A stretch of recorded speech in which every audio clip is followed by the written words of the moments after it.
하나님은 이스라엘 역사에서 바벨론의 포로를 돌려보내신 후 그들에게 성전 건축을 명령하십니다. 그런데 당시 상황이 녹록지 않았습니다. 첫 성전이 건축되던 솔로몬 시대와는 여러 모양으로 달랐습니다.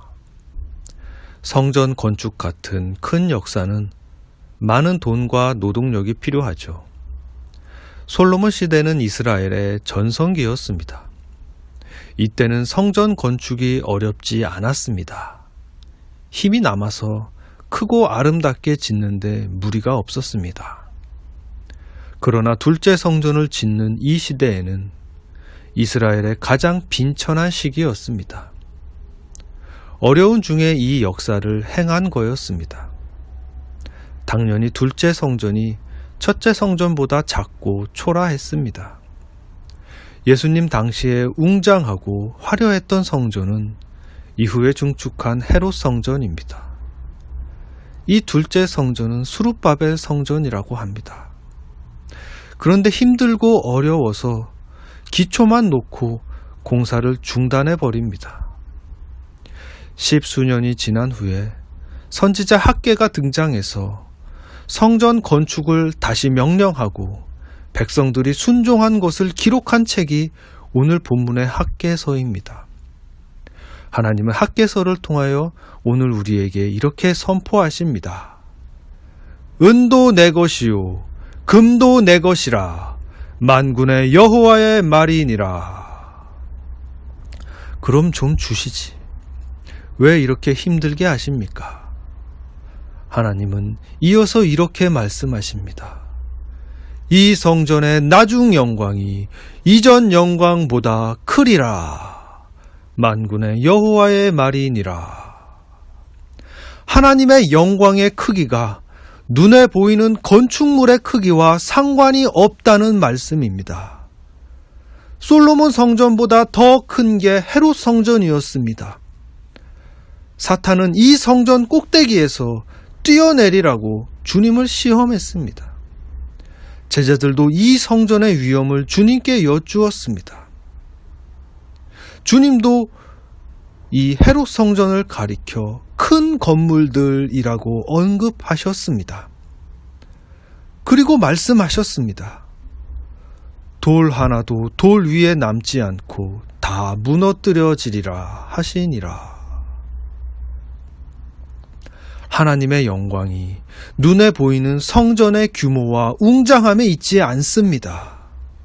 그렇다면 하나님의 영광은 어디에 있는 걸까요? 하나님은 어디에 당신의 영광을 주십니까? 만군의 여호와의 말이니라. 내가 이곳에 평강을 주리라. 지금 여러분이 계신 곳이 보잘것없습니까? 초라합니까? 여러분의 외모와 옷차림이 사람들 앞에 작고 부끄럽습니까? 살롬, 하나님의 살롬이 베들레헴 시골의 초라한 마국간에 임하셨습니다. 그 순간 그곳은 하나님의 성전이었습니다. 그 순간 그곳이 하나님의 영광으로 충만했습니다. 지극히 높은 곳에서는 하나님께 영광이요, 땅에서는 하나님이 기뻐하신 사람들 중에 평화로다. 살롬, 여러분이 계신 곳에는 살롬이 있습니까? 내가 이곳에 평강을 주리라. 하나님의 영광의 크기는 눈에 보이는 외모에 있지 않습니다. 하나님은 당신이 인정하시는 곳에 당신의 평강을 주십니다. 하나님은 당신이 인정하시는 곳에 하나님의 영광이 임하게 하십니다. 영광은 하나님이 우리와 함께 하심으로 옵니다. 베들레헴이 비록 작았을지라도 하나님이 함께 하심으로 하나님의 영광이 임하신 그곳에 평강의 왕이 오셨습니다.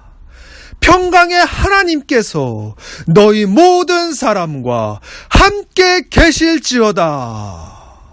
하나님은 겉모습이 아니라 하나님이 우리와 함께 계심으로 우리를 영광스럽게 하십니다. 하나님은 겉모습이 아니라 하나님이 우리와 함께 계심으로 당신의 성전을 영광스럽게 하십니다. 우리는 살아계신 하나님의 성전이라. 이 성전의 나중 영광이 이전 영광보다 크리라. 만군의 여호와의 말이니라. 내가 이곳에 평강을 주리라. 만군의 여호와의 말이니라. 아멘.